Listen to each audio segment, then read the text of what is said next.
Hello, welcome to Words Have Power Murder Hour. I'm Shelly, and if you've watched these terminology videos before, then you know what I'm about to do and why. Okay, so right now, I'm going to do the makeup portion, and I'm going to sing the praises of the Sweet Talk palette by ColourPop. Come hear the song of my people. Okay, so that's what it looks like inside, and I absolutely adore this palette. So far I've been using it almost every day, and I did use another palette that I have that's not ColourPop, and my eyes watered and my eyelids were irritated. It's really frustrating because that palette actually has some like really nice colors that I like, but this, no allergic reactions. Just nothing. No reactions to any of the, even like the glitter or the shimmers. Just, I have eyeshadow underneath my eye and it's still there.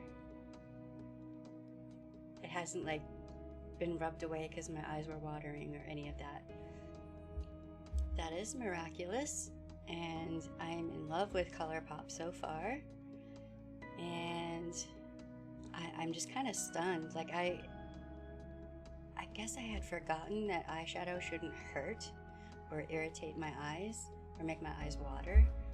I used to use MAC back in the day, and I never had a problem with that. But it seems like any store-bought brands, I'm going to have an allergic reaction to on some level. It seems like it anyway. So, I do like ColourPop. Now, if you have allergies and whatnot, I can't say that you won't have a reaction because everyone's different, but for me, I mean, it's just been such a good experience for me, and I'm really happy with that brand. And I hope that ColourPop does not change their formula. Please do not change your formula. Also, you'll see that we have new lights.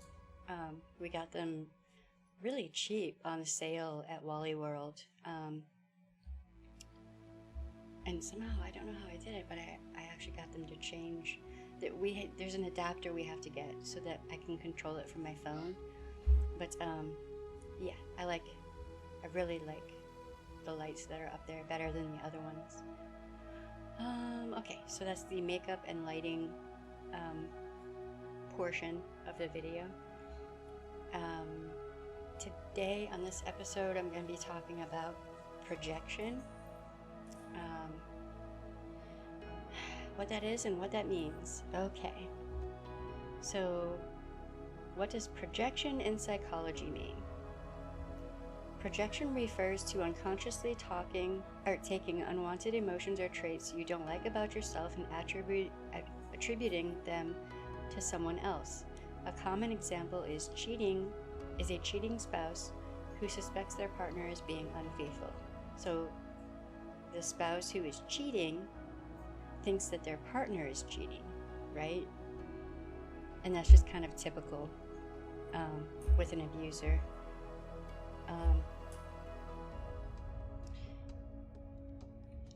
Okay, and this is from Healthline. It's not me, it's you. Projection explained in human terms.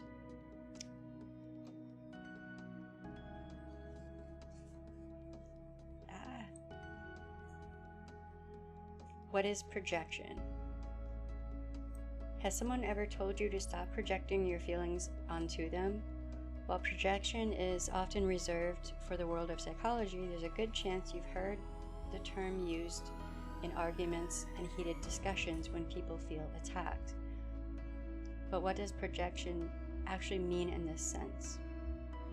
Projection refers to unconsciously taking unwanted emotions or traits you don't like about yourself and attributing them to someone else.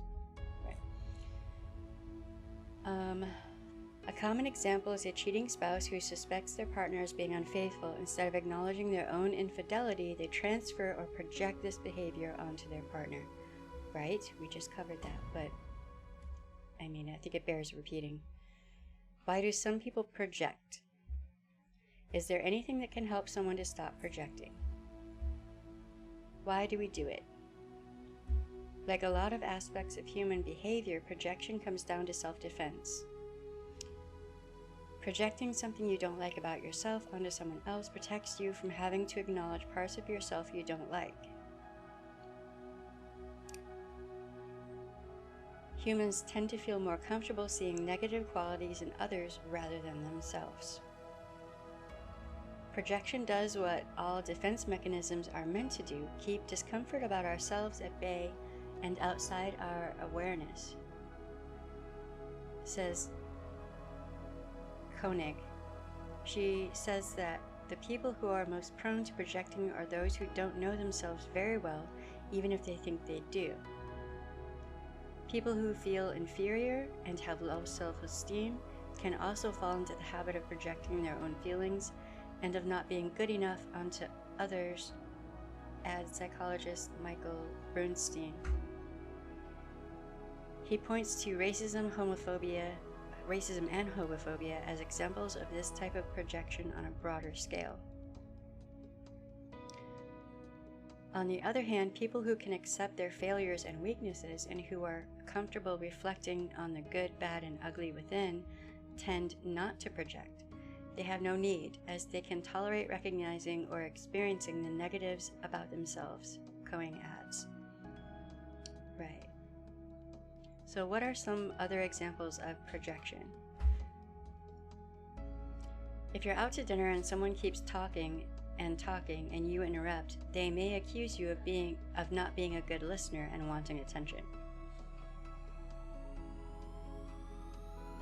If you strongly advocate for an idea of yours at work, a coworker might accuse you of always wanting your way, even though you tend to just go along with their ideas most of the time. Your boss insists you're lying about the large number of hours you put into a project when they're the one who is cutting out of the office early and not meeting deadlines. Or conversely, we have someone like Onision who says he doesn't groom his victims at a young age and wait for them to turn 18 to then try to have sex with them. But that's exactly what he's doing. He says that's not grooming. That's not grooming. He's not grooming. He doesn't do that. That would be illegal. He says that would be illegal, and he's not doing that. But then he does that. He says other people do that. That is projecting. So, in my opinion, allegedly, okay.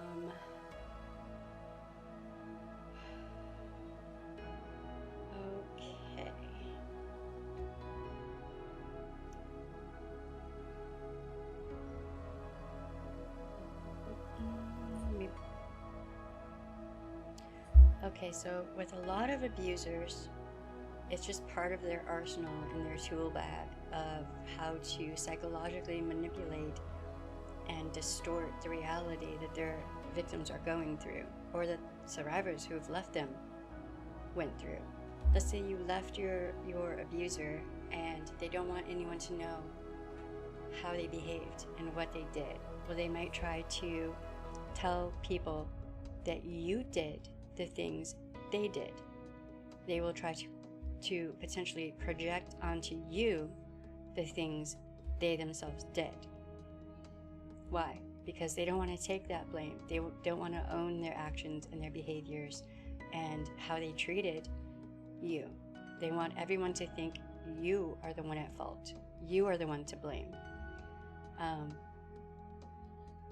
And ultimately that just shows a very deep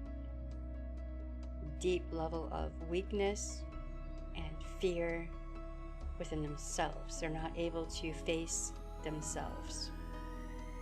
So, and you see Onision did this. Just a bunch of people do this. I mean, for Onision, it's kind of a way of life. He just does it all the time. It's kind of ridiculous at this point. And it gets to the point with people who do this where you're like, are you capable of growing up and facing yourself? Or are you just going to stagnate for the rest of your life and just stay the way you are? Okay, I view projection used against a victim or a survivor as a form of abuse, because really it is. And it does have a psychological effect on the victim or survivor. Anyone who says otherwise isn't paying attention to what actually happens in domestic violence.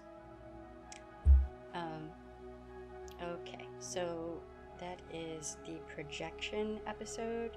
It's another short one. I'm trying to make these very quick and easy for people to view if they need them. And all of these terminology videos are gonna come into play with with videos that I have coming up. You're gonna see projection, manipulation, grooming, data mining, all of that in the upcoming videos, and that's why I'm covering all of this ahead of time. And just know that if you are in an abusive relationship right now, you're gonna see a lot of the things that I'm talking about playing out in your own relationship, because they're just kind of standard. There isn't a manual or a guidebook for abusers to use. They just instinctively do all of this.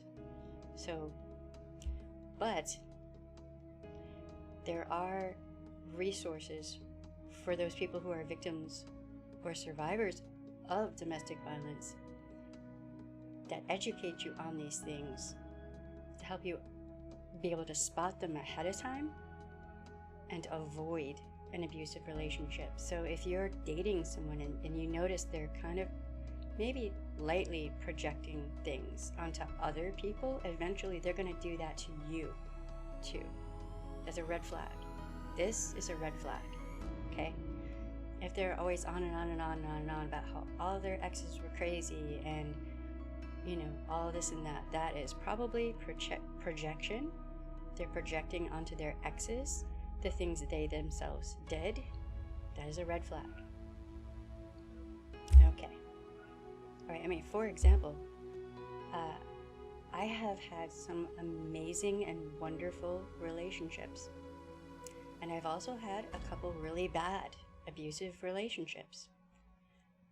I would never say that all of my exes were horrible and crazy and just bad people and everyone was abusive and all this and that, because that isn't true.